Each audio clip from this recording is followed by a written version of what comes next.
Hello प्यारे बच्चों, आप सब कैसे हैं। आज मैं आप सबके लिए लेकर आई हूँ पंचतंत्र की बेहद प्रसिद्ध कहानी जो बच्चों को बहुत पसंद आती है। इस कहानी का नाम है नकलची ने जो किया गड़बड़ झाला। इसे सुनने से पहले आप मेरे चैनल को लाइक और सब्सक्राइब कर दीजिए। तो चलिए शुरू करते हैं। यह एक बेहद ही अच्छी और बच्चों को पसंद आने वाली कहानी। किसी नगर में एक बड़ा ही धनवान सेठ रहता था जिसका नाम था मणिभद्र। नगर में उसकी बड़ी इज्जत थी। सेठ बड़ा ही धार्मिक स्वभाव का और दयालु था। वह खूब दान पुण्य और परोपकार भी करता था, इसीलिए तो सभी उसकी इज्जत किया करते थे। पर फिर किसी कारण उस सेठ का सारा धन नष्ट हो गया। उसकी हालत बहुत खराब हो गई। धन न रहने पर पल पल उसके पास मंडराने और जी भरकर उसकी तारीफ करने वाले जो मित्र हुआ करते थे ना, और जो रिश्तेदार थे, अब उसे ताने देने लगे थे। उसका जीवन बड़ा ही अपमान भरा हो गया था। आखिर दुख और ग्लानि से भरकर उसने सोचा, धन के बिना जीना तो नरक में जीने जैसा है। जो कभी मेरे सामने आंख भी नहीं उठाते थे, वे आज अकड़कर बात करते हैं, क्योंकि वे जानते हैं कि आज मेरे पास पहले की ही तरह धन और संपत्ति नहीं रही है। यहाँ तक कि जिन लोगों का कर्ज उसे चुकाना था, वे सपने में आकर उसे भयभीत करते थे।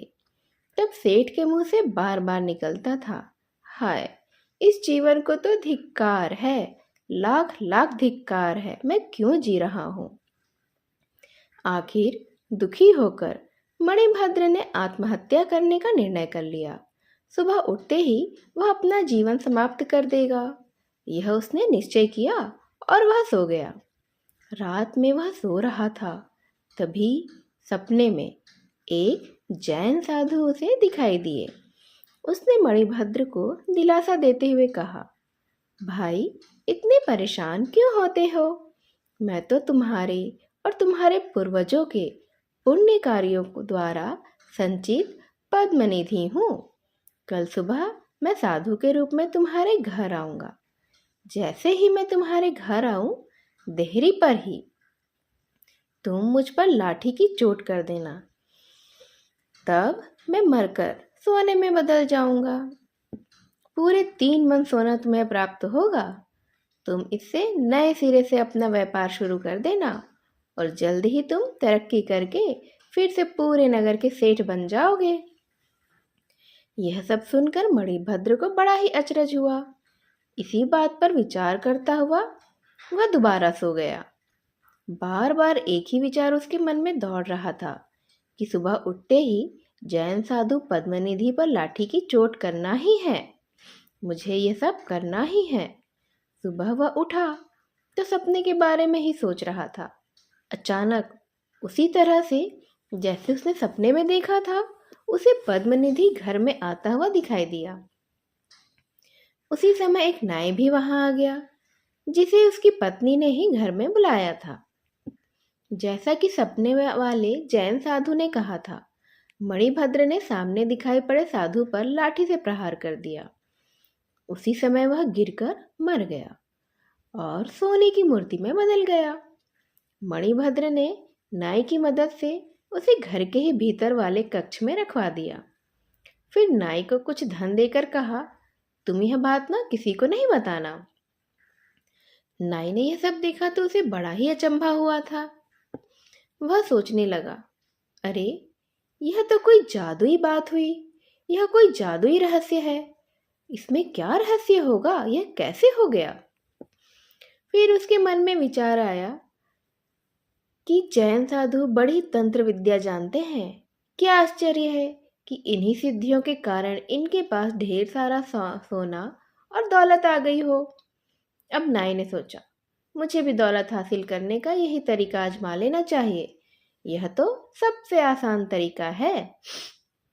कुछ समय बाद वह जैन साधुओं के आश्रम में गया और बोला, कल आप सुबह मेरे घर चलकर भोजन करें तो मुझ पर आप सबकी बड़ी ही कृपा होगी। मैं अपने को सबसे बड़ा कृतार्थ समझूंगा। इस पर जैन साधुओं के प्रमुख आचार्य ने कहा, अरे भाई, हम उस तरह के साधु नहीं हैं। हम किसी के घर भोजन करने नहीं जाते। भूख लगी हो तो आसपास जहां से भी मिल जाए मुट्ठी भर अन्न ग्रहण कर लेते हैं। बस वही तो हमारा भोजन है। इस पर नाई ने बेहद आग्रह किया और आग्रह करते हुए कहा, आपकी बात ठीक है, पर मैं एक और कारण से यह आग्रह कर रहा हूँ। मेरे पास ढेर सारा धन है जिसे मैंने धर्मार्थ दान के लिए ही इकट्ठा किया हुआ है। उसे आप लोग ग्रहण कर लें तो मुझ पर बड़ी कृपा होगी। उसकी ऐसी श्रद्धा देखकर सभी साधुओं ने सोचा, तब तो हम सभी को चलकर वहां जरूर रहना चाहिए, ताकि इस धर्म कर्म और परोपकार करने वाले दयालु व्यक्ति का मनोबल और भी अधिक बढ़ जाए। लिहाजा सब साधु वहां चलने के लिए तैयार हो गए। उधर नाई ने खूब तेल पिला पिला कर एक लाठी तैयार कर ली थी और उसे घर के द्वार के पास ही छिपा कर रख दिया था। फिर वह साधुओं को लेने के लिए चल पड़ा। जैसे ही जैन साधु उसके यहाँ आए, उसने एक एक के सिर पर जोर जोर से लाठी की चोट करनी शुरू कर दी। साधु कई थे, पर बेचारे अहिंसा के मंत्र में बंधे हुए थे। लिहाजा पलटकर मारने की बजाय सब मार खा खा कर गिरने लगे। चीख पुकार और कोहराम मच गया। किसी ने दौड़कर यह बात राजा को बता दी। राजा ने सैनिकों को वहां भेजा, जो उसे पकड़कर राज दरबार में ले गए। राजा ने गुस्से में आकर नाई से पूछा, तुमने इन सीधे साधे जैन साधुओं को क्यों मारा? अहिंसा व्रत का पालन करने वाले इन सीधे सरल साधुओं ने तुम्हारा क्या बिगाड़ा था? इस पर नाई ने वह पूरा किस्सा बता दिया जो उसने सेठ मणिभद्र के यहाँ देखा था। सेठ मणिभद्र को भी बुलवाया गया तो उसने अपने सपने का पूरा हाल बताया कि जैन साधु ने ही उसे अपने सपने में आकर ऐसा करने के लिए कहा था। इस पर राजा और सभी लोगों ने नाई को खूब फटकार लगाई और कहा, अरे भाई, किसी दूसरे को देखकर आंख बंद करके जैसा वे करते हैं वैसा ही नहीं करने लग जाना चाहिए। पहले उसका पूरा भाव समझना चाहिए कि वह ऐसा क्यों कर रहा है। बिना समझे दूसरे की नकल करने वालों का वैसा ही बुरा हाल होता है जैसे आज तुम्हारा हुआ है। इतना कहकर राजा ने साधुओं की हत्या करने के अपराध में नाई को दंड की सजा दे दी और उसे मृत्युदंड की सजा हुई थी, वो भी बीच चौराहे पर।